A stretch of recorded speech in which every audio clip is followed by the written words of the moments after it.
John has worked in communications policy arena in Washington for over 20 years. He's participated actively in the drafting and passage of the 92 Cable Act, the 93 Spectrum Auction Act, and the Telecommunications Act of 1996. So John's fingerprints are on everything that we do. You all are doing such wonderful things with your networks, and it's really incredible the achievements that you are bringing to the people on campus.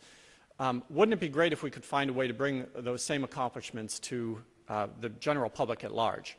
We are now shopping this paper around on Capitol Hill, and we are looking for advocates, or we are the advocates, and we are looking for supporters. We actually think that we have some potential supporters on Capitol Hill who may be interested in taking up the charge and taking the cause to heart and introducing legislation. I'm not sure that anything will move this year, but we are laying the groundwork for what we think will be a very receptive Congress in the next year. So this is what we're calling for, a national broadband policy for the United States, one component of which will be a universal broadband fund funded at $8 billion per year for the next 4 years to subsidize the deployment of 100 megabits capacity to every home and every business in America by the year 2012. What I'm going to try to do is answer the questions of why isn't the private sector going to take care of this? What is our current national broadband policy? What are other countries doing to promote broadband, and how can we afford that much money? The demand for internet capacity is increasing exponentially. The homes of the future are going to be engaged in all of these activities simultaneously. So it's not a matter of just providing one broadband pipe to receive an HD TV signal.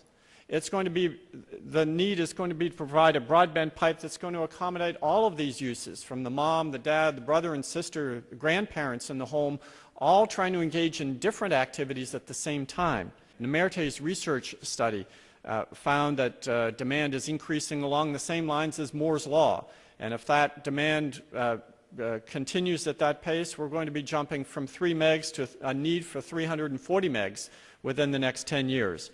Technology Futures put it into this chart form. It shows how our internet connectivity demands will come in waves, and right now we're kind of at the crest of the wave of a demand for 6 megabits, then 24 megabits, but this study is predicting the need for 100 megs in the very near future as well. Are we investing enough in order to match up and meet that demand? Well, it doesn't look like we are. Internet traffic increased by 75%, but our investment only by 47%. So we're not making the kinds of investment that we need to keep up with the demand. This particular chart from Nemerte's research shows where the lack of investment is occurring. Optical switching and the core switching components, yes, there is a significant amount of investment taking place in the long-haul portions of the network. But it's the last mile, what they call the access capacity, where the United States is not just not investing enough for our own demand, we're not investing enough compared to what Europe and other countries are investing in. We're beginning to see the signs of this shortage of capacity now with the actions taken by some broadband providers to try to limit usage or put caps on the usage or perhaps charge you for extra usage.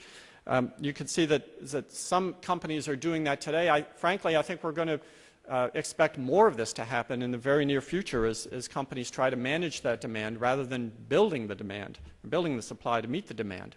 There are a lot of studies out there that now show the United States has been falling behind compared to our international rivals. In broadband adoption, we're 15th, 14th in average download speed, 18th in broadband price per megabit. This is exactly the opposite of what we would like to see. The blue line on this chart reflects the average speed of transmission, and you can see Japan has made a very significant investment in fiber. And that's what's caused their speeds to really outpace everyone in the developed world, or anyone in the entire world. South Korea not far behind in terms of their investment in speed, and by contrast, their price per megabit is among the lowest in the world. The United States is, by contrast, just the opposite. The blue line shows that our average speed is much slower than these other nations, yet our average price is much higher. So we're doing something wrong here in the United States. Our broadband policy is not matching up with the needs of our citizens. So that leads to the question, well, what is our national broadband policy? Maybe that's a clue as to our problem. We don't have a U.S. broadband policy. What we have is an attitude. What we have is an idea that, well, gee, if we can remove these barriers to competition, it's going to increase the investment, and companies are going to develop new platforms of competitors building their own facilities. And those free marketeers like to say, well, don't worry about any problems because the antitrust laws will prevent any anti-competitive activity. Well, Senator Dorgan at the hearing yesterday in the Senate Commerce Committee made a very apt observation. He said, if he can find any antitrust enforcers, he's going to put their pictures on the milk cartons because they all seem to have vanished. There is no antitrust enforcement taking place today. This is taken from the ITU.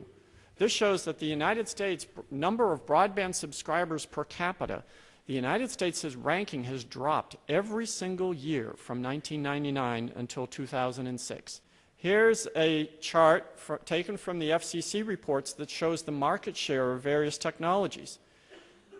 The DSL in red, the cable service represented by the yellow, together those two sectors of the industry serve about 94% of the American broadband marketplace. Well, no wonder they think things are all hunky-dory with the American broadband experience because they control 94% of that. It's very distressing that we do not have a competitive broadband marketplace and we don't have a marketplace that is really answering the call.